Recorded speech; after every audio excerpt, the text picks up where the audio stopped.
সারা বিশ্বে মুসলিমদের ওপরে একটা কালো মেঘ এসেছে। বিশেষ করে ভারতবর্ষে খুব ভয়ানক কালো মেঘ এসে হাজির হয়েছে। এর শেষ কি, এর রেজাল্ট কি, এটা কতদূর গিয়ে দাঁড়াবে? শুধু ভারতবর্ষে নয়, একটা দুটা করে দেশ জুড়তে জুড়তে অর্ধ পৃথিবী জড়িত হয়ে গেছে। সব দেশ কেউ কার সঙ্গে ইউক্রেন, রাশিয়া, ইসরায়েল, ফিলিস্তিন, আবার ওর সাথে জড়িত হয়েছে তুরস্ক, সৌদি মাথা ভরছে, আবার ভারত চলছে, বাংলাদেশও চলছে। মানে এক ভিজিকিটি অবস্থা চলছে। মহিলা কণ্ঠটা নেওয়া যাচ্ছে না, মহিলা কণ্ঠটা নেওয়া যাচ্ছে না, এটা নাই। কিন্তু এখানে যে চিল্লাইছে, এর একটা সহজ রাস্তা, যদি আমার যুক্তিটা মানেন, এই পর্দাটা খুলে দেন। ওরা ভাবছে আমরা অন্য জায়গায় আছি, যে চিল্লাইছে। যখন এই লোকটি দেখবে তারা ভাববে যে একটা জায়গায় দাঁড়িয়ে আছি। এবং ইয়ং মহিলাগুলো ঘুরছে, এই মেয়েগুলোর কি বাপ ভাই নাই যে এদেরকে আটকে নিয়ে যে ঘরে ভরবে? সব শেষ হয়ে যাবে আজকে রাতে। এমনি তো বাগান আঁধার, তারপরে লুচ্চাদের একটা বড় সুযোগ। এদের বাপ ভাইরা কি বাড়িতে নিশ্চিন্তে ঘুমাচ্ছে? এত জোর চিল্লাচ্ছে মেয়েগুলো বেয়াদবের মতো। ছি! তো সারা পৃথিবীতে মুসলিম নামে একটা বডি আছে, কুল্লু মুসলিমিন ইখওয়ানুন, সমস্ত মুসলমান ভাই। মানে আমার মাথার চুল থেকে পা পর্যন্ত যে জায়গায় পিপুলিকা লাগবে আমি বুঝতে পারবো আমার বডির একটা অংশে পিঁপড়ে লেগেছে। সেই রকম সারা পৃথিবীতে মুসলিম নামে একটা জাতি আছে, তার উপরে অবাধ অত্যাচার চলছে। এটা কেউ অস্বীকার করতে পারবেন না। কিন্তু এটা শুধু এখানে নয়, এটা চলছে কেন? তাহলে এই বিষয়টাকে নিয়ে একটা চিন্তা ভাবনা করতে হবে। 14 তারিখে বহরমপুরে আপনাদেরকে ডাকা হয়েছে, আমিও শরিক আপনাদের ভিতরে। আপনাদেরকে বলে আমি সাইড করে দিছি না। এই 14 তারিখে আমাদেরকে সেখানে গ্যাদারিং হতে হবে এবং যারা ডেকেছেন তাদের চিন্তা চেতনার উপরে চলতে হবে। আলহামদুলিল্লাহ, ভালো কথা। কিন্তু আমি একটা কথা জিজ্ঞেস করছি, এই জালসাটা যখন শেষ হবে, একবার শেষ হবে, যে আপনি বাড়ি যাবেন, বাড়িতে গিয়ে দেখবেন স্ত্রী সুস্থ, ছেলে সুস্থ, মেয়ে সুস্থ, মা অসুস্থ, আব্বা অসুস্থ। আব্বা অসুস্থ, মাথার ব্যথা, পেটের ব্যথা, ঘন ঘন বমি। আপনি কি ওটা দেখে শুয়ে যাবেন, না আব্বাকে নিয়ে একটা চিন্তা শুরু করবেন? কোথায় নিয়ে যাব, কোথায় ডাক্তার দেখাবো, কি করব? এটা একটা চিন্তায় আপনি পড়ে যাবেন। তাহলে আমরা দেখছি মুসলিম জাতিটা অসুস্থ হয়ে গেছে। এখন এদেরকে বিভিন্ন দিক থেকে আক্রমণ করা হচ্ছে। তো এই সময় আমরা শুয়ে আছি। আমি অনেক বয়ান দিয়েছি আপনাদের এলাকায়, বয়ান দিয়েছি হজের ব্যাপারে, বয়ান দিয়েছি নামাজের ব্যাপারে, বয়ান দিয়েছি তাবলীগের ব্যাপারে, বয়ান দিয়েছি সবরের ব্যাপারে, বয়ান দিয়েছি মুমিন কাকে বলে, বয়ান দিয়েছি মুত্তাকি কাকে বলে, কবরের ব্যাপারে, হাসরের ব্যাপারে, পুলসিরাতের আলাদা, জান্নাত জাহান্নামের আলাদা। বয়ানের আমার কাছে প্রোগ্রাম সাজানো গাদা আছে, যেগুলোকে নিয়ে আমি স্টাডি করে রেখেছি। কিন্তু আজ এই রানিং অবস্থায় এখন ভারতবর্ষে যা পজিশন, এখন বয়ান প্রত্যেকটি বক্তার অপরিহার্য ফরজ হয়ে গেছে যে মানুষেরকে চেতনা দেওয়া, মানুষকে চেতনা। আমার দিকে ধ্যান দেন, আমার দিকে ধ্যান দেন। ওদিকে 4টা ছেলে বদমাইশি করছিল, ওদেরকে একটা শাসানো হচ্ছে, ওদিক দিয়ে ধ্যান দিয়েন না। তাহলে তো আমাকে চুপ থাকতে হবে। এখন ওই ধারটা ক্লিয়ার হবে, তারপর আমি মাইন্ড করব। আমি পাগল নই, আমি সুস্থ মানুষ, আমি কথা বলছি আপনাদের সাথে। আর আপনারা কিন্তু আমার সঙ্গে কথা বলবেন, কোনো জায়গা বুঝতে অসুবিধা হলে বলবেন। এখন কথা হচ্ছে, হ্যাঁ এইটা বুদ্ধিমানের কাজ, পুরাটা খুলে দেন। খুলে দিলে এদিকে যে যাবে সে দেখবে যে এটা একটা সভা চলছে। ও যখন পর্দার আড়ালে থাকছে ভাবছে আমি অন্য জগতে আছি। জি, আমার দিকে ধ্যান দেন। সকালে একবার মুখ খুলেন, আল্লাহর রাস্তে আমার দিকে তাকান। তাহলে এখন কি করা যাবে? তাহলে আমি আমার ছোট মাথায় একটা কথা বলছি, একটা ইঞ্জিনিয়ার, মুসলিমদের ভিতরে ভালো ইঞ্জিনিয়ার ডাকা হোক, একটা আইএসআই অফিসার ডাকা হোক, একটা প্রশাসন বিভাগের ভালো লোককে ডাকা হোক, একটা ডাক্তার ডাকা হোক, এবং সেখানে বড় বড় আলিম ওলামা যারা বুখারি পড়ে, আমরা কিন্তু আলেম নাই, মৌলবীর মতো আমাদেরকে আলেম বলবেন না, মঞ্চে বসে কথা বলার নাম আলেম নয়। এগুলো প্রোগ্রাম সাজালে মাস্টাররাও বলতে পারবে। কিছু মাদ্রাসার মুখ দেখানি বক্তব্যের মেরে বেড়াচ্ছে এবং ফতোয়া দিচ্ছে উল্টো পাল্টা, আমরা ফতোয়া দিই না। কিন্তু ডাকা হোক, একটা চিন্তা চেতনা করা হোক।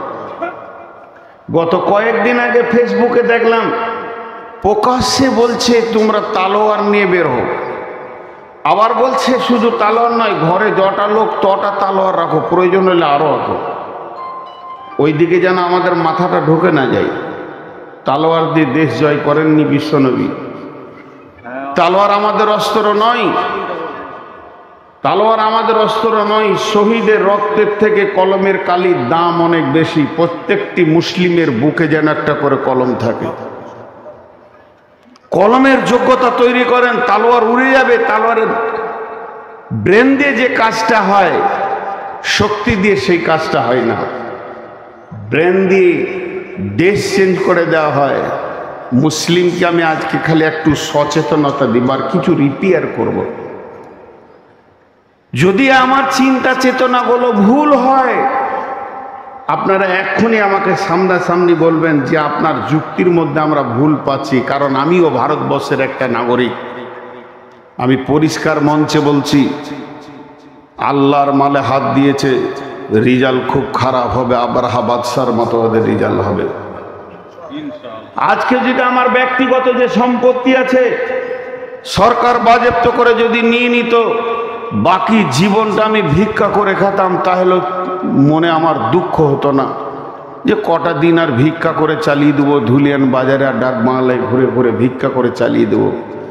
কিন্তু আল্লাহর মালে হাত দিয়েছে। আল্লাহর মালে হাত দেওয়ার রেজাল্ট কি বলছে? আবরাহা বাদশার ঘটনা।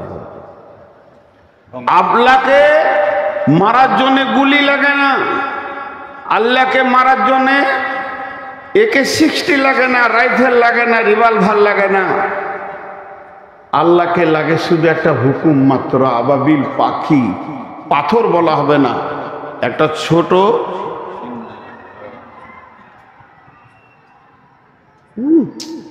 কি আনন্দে আছে, এই ধারে ওই ধারে সিটি বাজাচ্ছে।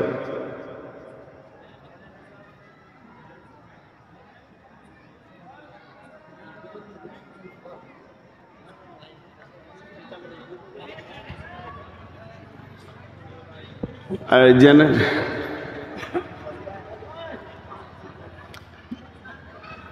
লাইনটা একবার গেল, এই ধারে আনন্দের একটা ছাপ পাওয়া গেল, আর এই দিক থেকে সিটি বাজাচ্ছে। আহা, বলেন এই জাতি মার খাবে না কে মার খাবে? প্রথম জিনিস একটা একটা করে আমাদেরকে আজকে লাইনে আসতে হবে। যে কথাগুলো বলছি যদি ভুল মনে হয় তো সামনাসামনি বলবেন।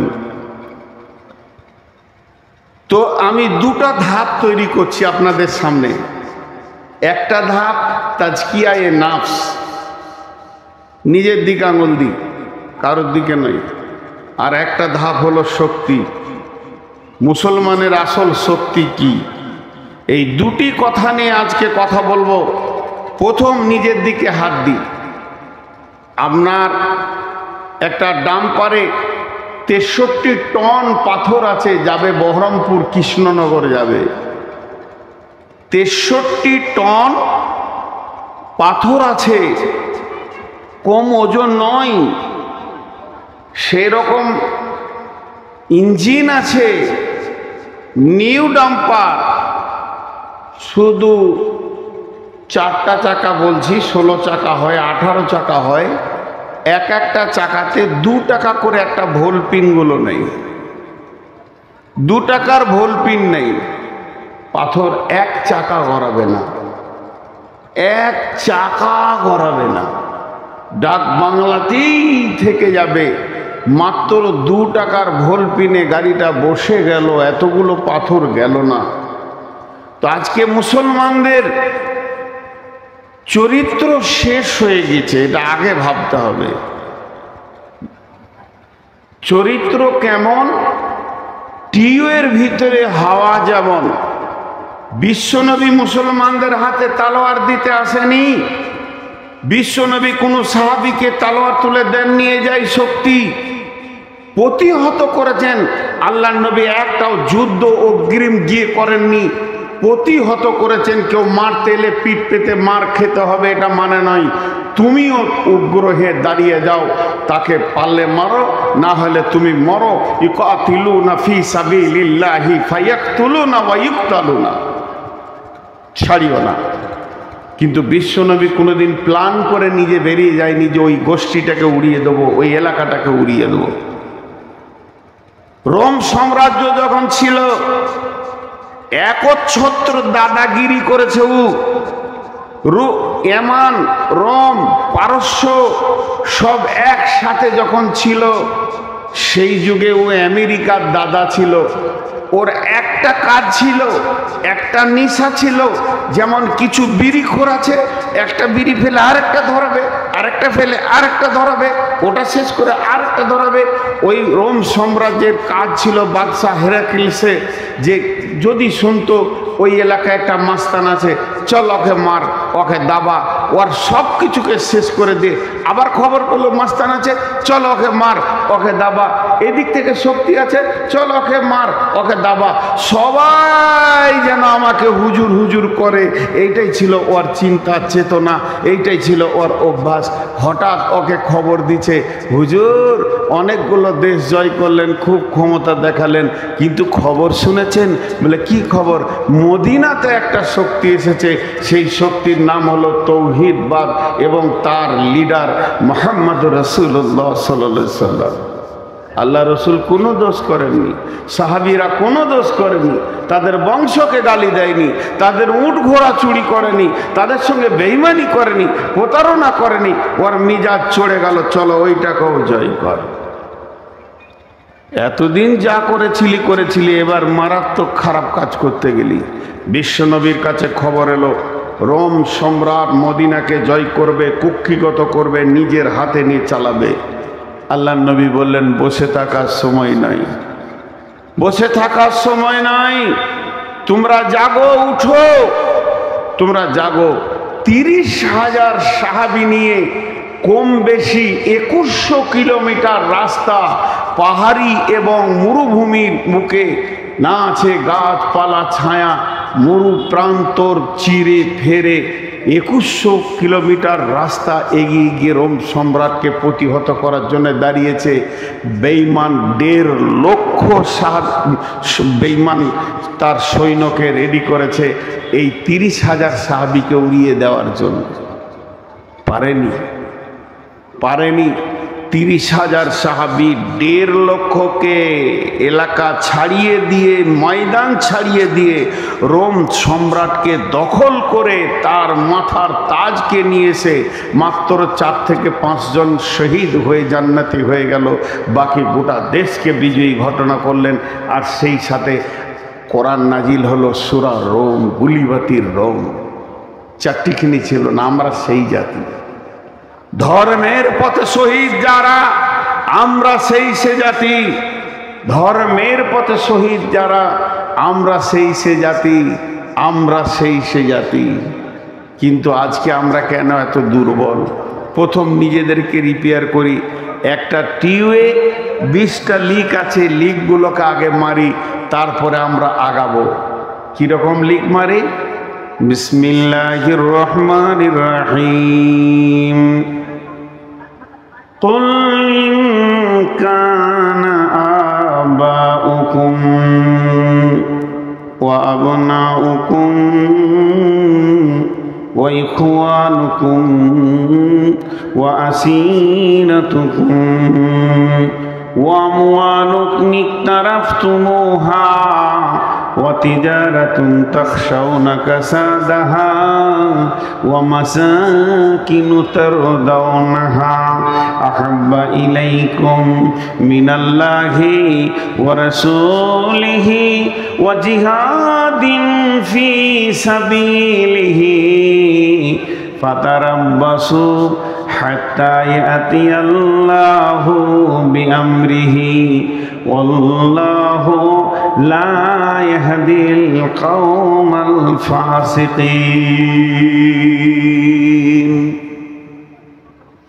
ভাইরা আমার, বন্ধুরা আমার, আমি যেটাকে নিয়ে জিহাদের ময়দানে নামব সেটা যদি বাঁশের লাঠি না হয়ে কাগজের লাঠি হয় তাহলে মারতে গেলে ঠিক মতো বসবে না।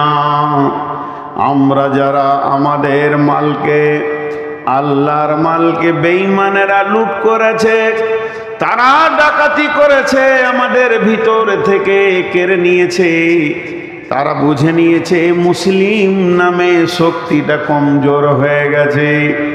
আল্লাহর নবী বলে গেছেন, তারাকতু ফীকুম আমরাইনি লান তাজিলহুমা তামাসসাকতুম বি। আল্লাহর নবী বলছেন, হে আমার উম্মত, চলে গেলাম বলে গেলাম, চলে গেলাম বলে গেলাম, চলে গেলাম বলে গেলাম, তোমাদেরকে দুটি রাস্তা ঠিক করে দিয়ে চলে গেলাম। রেলটা ধুলিয়ান থেকে হাওড়া যাবে, শিয়ালদা যাবে। ইঞ্জিনিয়ার দুইটি রেলের পাতি দিয়েছে, সমান করে গোটা রাস্তাটা ক্লিয়ার করেছে, আর বলে গেল এই পাতিতে চলবি, হাওড়া পৌঁছিয়ে যাবি, তোর সামনে কেউ আসবে না, আসলে কাটা যাবে, পড়ে যাবে, কেস কাচারি হবে না। তোকে এমন করে বানালাম, তবে যদি তুই নিজে লাইনচ্যুত হয়ে যাস, তুই নিজেই যদি লাইনচ্যুত হয়ে যাস, মাঠে নেমে যাস, তাহলে তোকে তোলার মতো ক্ষমতা হবে না। আর তোকে কে বোঝাবে? তোর সমস্ত ক্ষমতা শেষ হয়ে যাবে। আল্লাহর নবী বলে গেলেন, তোরা কামিয়াব হবি। দুনিয়া থেকে জান্নাতুল ফেরদাউস পর্যন্ত আমি দুটি লাইন দিলাম, এই লাইনে যখন চলবি জান্নাতে পৌঁছে যাবি। তোদের লাইনের ওপরে যদি বজরং আসে, বিজেপি আসে, শিবসেনা আসে, RSS আসে, কেটে যাবে, পড়ে যাবে। কিন্তু তোরা যদি রাস্তা থেকে নিজে নেমে যাস, কে তোদেরকে রাস্তা দেখাবে রে? সেই লাইন দুটি হলো, একটা কিতাব আল্লাহ আর একটা হলো সুন্নতি রসুলি। তোরা আল্লাহর কিতাবকে ধরে থাক আর রসুলের সুন্নতকে ধরে থাক। এই দুটো যখন তোদের কাছে থাকবে, তখন তোরা বিশ্ব বিজয়ী হবি, বিশ্বকে তোরা শাসন করবি। এটা আল্লাহ বলছেন। তোরা যদি ঈমান এনে ভালো আমল করিস, শাসন শক্তিটা তোদের হাতে দিয়ে দেব। তবে শুনেলে, তোরাই যদি নিজে লাইনচ্যুত হয়ে যাস, তাহলে তোদেরকে কে ফিরে আনবে? তোদের অভিভাবক শেষ হয়ে গেছে। জি ভাই, ছোট্ট একটা কথা বলবো, একবার বলবো, দুবার বলবো না। মসজিদ ওরা কেড়ে নিয়েছে, মাদ্রাসা ওরা কেড়ে নিয়েছে। আরেকবার বলছি, মসজিদ ওরা কেড়ে নিয়েছে, মাদ্রাসা ওরা কেড়ে নিয়েছে। আর একটা কথা বলছি, আমরা মসজিদ ছেড়ে দিয়েছি, মসজিদ ঢুকি না। ওরা আগে কেড়েছে না আমরা আগে মসজিদ ছেড়েছি? কথাটার উত্তর দেন। আমি ভুল বললে জুতোটা আমার মুখ বরাবর মারেন। আমি ফুল বলে কুড়িয়ে নেব, আপনার জুতাতে একটা চুমা দিব। আমরা আগে মসজিদ ছেড়েছি। আজকে এই গ্রামের পপুলেশন কত আর মসজিদে কত? ফজরে 3টে, সালাম ফিরে ইমাম সাহেব দেখছে খলিল চাচা, জলিল চাচা, হবিব চাচা, 3 জনা। 2টো আবার প্যারালাইসিসের রুগী, একটা অ্যাজমার রুগী, সারা রাত ঘুম হয় না। 3 জনাতে এসেছে। হাত থেকে এমনি যায়নি। গোটা ভারতবর্ষের মুসলমান যদি ব্রেন লাগিয়ে দেয়, 1 কাঠা জমি উদ্ধার করতে পারবে না, এটা আমি চ্যালেঞ্জ দিয়ে বলে গেলাম। আর যদি একজনাকে সাথে নেয়, আর কাউকে চাই না, সব জমি বাপ বাপ করে ফেরত দিবে, তার নাম হলো আল্লাহ। আল্লাহ ছাড়া যদি উদ্ধার হয়, তারা আপনারা নামেন, আমিও আছি। আজ মুসলমানদের উপর এই অত্যাচার মানে প্রথম আল্লাহ নারাজ। মিশনগুলো জন্ম নিয়েছে ক বছর? হার্ডলি 20 বছর, 25 বছর। আর মাদ্রাসাগুলো সেই ব্রিটিশ পিরিয়ড থেকে টুকটুক কুটকুট টুকটুক খুকছু চলছে। বাপের মেধা ছেলেটা কোথায় যাবে মিশনে? ডাক্তার হবে, মাস্টার হবে। ওয়া নবী হুরায়রা রাদিয়াল্লাহু তাআলা আনহু قال قال رسول الله صلى الله عليه وسلم إذا اتخذ الفي دبالا والأمانة مغناما والزكاة مغراما تعلم لغير دين وتعلم لغير دين। আল্লাহর নবী আফসোস করে বলছেন, আমার উম্মত অন্য কারণ নয়, আমি নবী মুহাম্মদ সাল্লাল্লাহু আলাইহি সাল্লামের উম্মত। সে কোনোদিন চিন্তা করবে না আমার ছেলেটা কোরআনের শিক্ষা করুক। কোরআনটা এত দামি কিতাব, যার ভিতরে কোনো ভুল নাই। প্রতিদিন সকালে কোরআন আপডেট হয়ে যায়। যেমন যেমন জামানা আসবে, কোরআন তেমন তেমন কথা বলবে।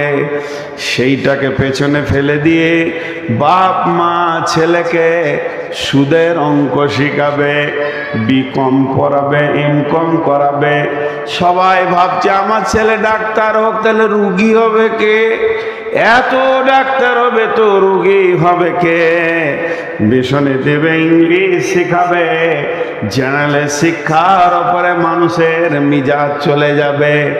মাদ্রাসায় ছেলেকে পড়াতে গিয়ে জাকাত খাওয়াচ্ছে, ওসর ফেতরা খাওয়াচ্ছে, বাইতুল মাল খাওয়াচ্ছে। মা বাপের কোনো চিন্তা নাই। ওই বাপকে যদি আমি পকেট থেকে 100 টাকা বের করে বলি জাকাতের টাকাটা লেন ভাই, লিবে না। কিন্তু ছেলেটাকে মাদ্রাসায় জাকাত খাওয়াবে। আর একটা বেটাকে ইংলিশ মিডিয়ামে দিয়েছে, 2 নম্বরের কারণে ফেল করেছে, সেটাকেও ক্যাপাসিটি করেছে ওই আপনার কিনা মিশনওয়ালা। বাপ তখন গোপনে বলছে 50,000 60,000 সেক্রেটারিকে দিব, ছেলেটা নেন। এটা তো গেল মাসে 20,000 টাকা মাস দিয়ে ছেলেকে পড়ালো। যখন রেজাল্ট বের হচ্ছে পশ্চিমবঙ্গ জুড়ে, গোটা পশ্চিমবঙ্গে স্কলার কে হয়েছে? ইট ভাটার কুলির ছেলে, যার বাপ কোনোদিন প্রাইভেট পড়াতে পারেনি। বাড়িতে বসে বসে বাপের সঙ্গে ভাটাতে ইট বুইয়েছে। ওই ছেলেটা পশ্চিমবঙ্গে স্কলার হয়ে গেছে। আর এই মাসে 50,000 টাকা খরচা করেও পারল না। আল্লাহর নবী বলছেন, তোমার ছেলে কোরআন জানে না। এখানে যতগুলি মুসলমান আছেন, অত্র এলাকায় যারা ইমানদার আছেন, আল্লাহর হস্তে বলেন, মসজিদে কতগুলো পাওয়া যাবে, মসজিদের বাইরে কতগুলো পাওয়া যাবে। ওরা মসজিদ কারেনি, বরং আমরা মসজিদ ছেড়েছি। আমরা যদি 100% মসজিদে যেতাম, ওদের কোনোদিন ক্ষমতা হতো না এদের কাছ থেকে মসজিদকে কেড়ে নেব।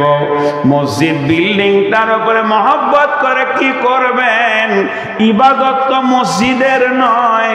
ফালিয়াবুদু রব্ব হাযাল বাইত, তোমরা ইবাদত করো এর মালিকের, এই ঘরটার মালিকের ইবাদত করো। ঘরটা তো ইবাদতের জায়গা, কিন্তু মসজিদকে মহব্বত করলে আরশের নিচে ছায়া পাবেন বটে, তবু ওই ঘরের মালিকের ইবাদত করে। আজকে যদি বলি নতুন মসজিদ বানাবো, এই গ্রামের লোক কোটি টাকা ঢেলে দিবে, যে নামাজ পড়ে না সে দিবে, যে জুয়ারি সে দিবে, মাতাল রড দেবে, আর সুদারু সিমেন্ট দেবে, মসজিদ পাকা হয়ে যাবে, মাল মজাক হয়ে যাবে। কিন্তু মসজিদটা যে জন্য বানানো হলো, এই জন্য মসজিদে কাউকে পাওয়া যাবে না। বিশ্ব নবী বলছেন, আমার উম্মতকে যখন দুটি রোগে ধরবে, তখন আমার উম্মত এত দুর্বল হয়ে যাবে, যারা দুর্বল তাদেরা এদের ওপরে ছড়ি ঘোরাবি। সেই রোগটার নাম অহান। মা অহান এ রাসূলুল্লাহ। অহান কাকে বলে? হুব্বুদ দুনিয়া কারাহিয়াতিল মত, পৃথিবীর মহব্বতে পাগল হয়ে ঘুরবে মানুষ। আল্লাহ বলছেন, চলো কাগজ কলম নাও, অঙ্ক করো। কুলিন কানা বাউকুম, তোমরা তোমাদের বাপকে, ওয়াবনাউকুম, তোমাদের সন্তানকে, ওয়াইখওয়ানুকুম, তোমাদের ভাইকে, ওয়াজওয়াজুকুম, তোমরা তোমাদের বিবিকে, ওয়াসিরাতুকুম, বন্ধু বান্ধবকে, ও আমওয়ালুন ইকতারাফতুমুহা, সঞ্চিত মালকে, ওয়াতিজারাতুন তাখসাউনা কাসাদাহা, ব্যবসা বাণিজ্য চাকরি বাকরিকে, ওয়া মাসাকিন তারজাউনাহা, আর যে অট্টালিকাটা বানিয়েছো সেই ঘরকে। এই 8টা জিনিসের মহব্বতে, এই 8টা জিনিসের প্রেমে, এই 8টা জিনিস কিনে পাগল হয়ে তোমাদের দিন রাত গুজারে যাবে। সকাল থেকে সন্ধ্যা, সন্ধ্যা থেকে সকাল, এই 8টা কাজ কিনে তোমরা ব্যস্ত থাকবে। তোমাদের মাথা থেকে 3 জন উড়ে যাবে, সফটওয়্যার থেকে 3 জন থাকবে না। আহাব্বা ইলাইকুম মিনাল্লাহি, আল্লাহর মহব্বত, ওয়া রাসূলিহি, রসুলের মহব্বত, ওয়া জিহাদিন ফি সাবিলিহি, আল্লাহর রাস্তায় নিজের জানটাকে দিয়ে দিতে হবে, তার মহব্বত। এইগুলি যখন তোমাদের মাথা থেকে চলে যাবে, আল্লাহ নিজে বলছেন, ফাতারাব্বাসু ফাতারাব্বাসু হাত্তা ইয়াতিয়াল্লাহ বিআমরিহি ওয়াল্লাহু লা ইয়াহদিল কওমাল ফাসিকিন। অপেক্ষা করো, এমন সময় আল্লাহর হুকুম না আসছে, যখন আল্লাহর হুকুম এসে যাবে, তোমরা হাজার চেষ্টা করলেও তোমাদের মতো বেঈমানকে আল্লাহ হেদায়েতের রাস্তা দেবে না। আমাদের মতো বেঈমানকে আল্লাহ হেদায়েতের রাস্তা দেবে না। আপনার বিয়ে বাড়ি চলছে, আমাকে দাওয়াত করেছেন, কেননা আমি আপনাদের মসজিদের ইমাম। আর একজন ওনাকে দাওয়াত করেছেন, কেননা উনি মাদ্রাসার হেড মাওলানা।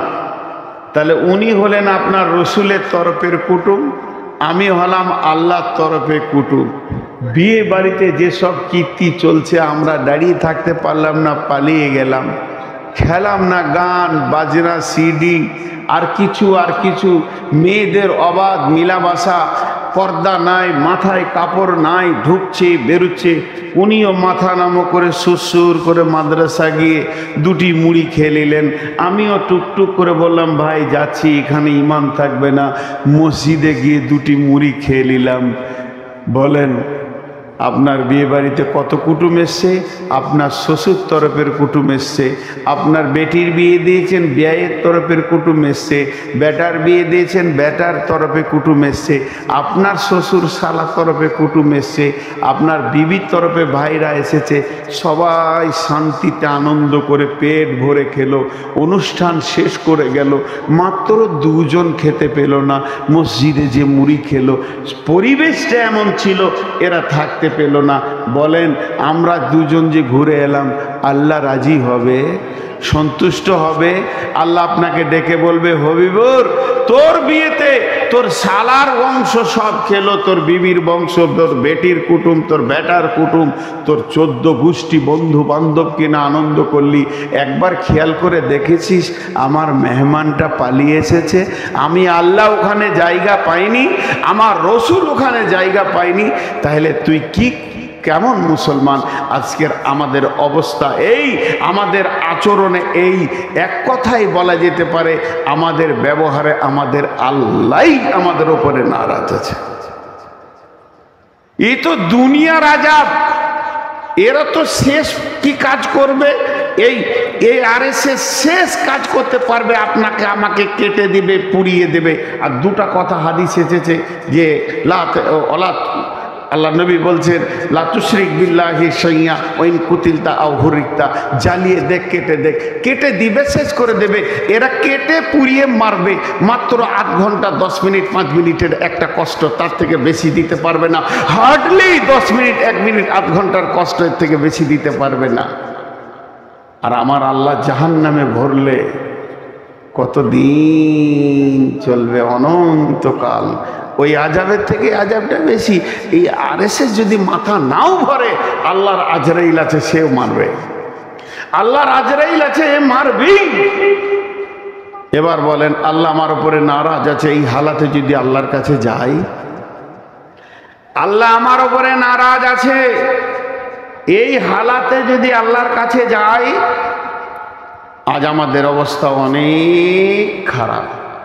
আমাদের না আছে আমলে আল্লাহ, না আছে আমাদের কাছে রসুলের সুন্নত, না দাঁড়িয়ে আছে মুসলমান কি না আছে না। যেমন কি ভাবছেন না? কেন ভাববেন? আপনি চলে গেলে সব খারাপ লাগবে। মৌলানা সাহেব তো ফোন নিয়ে ব্যস্ত, তুমি থাকলে হবে? এত রাতে বিবির সঙ্গে কথা বলো। আর ওই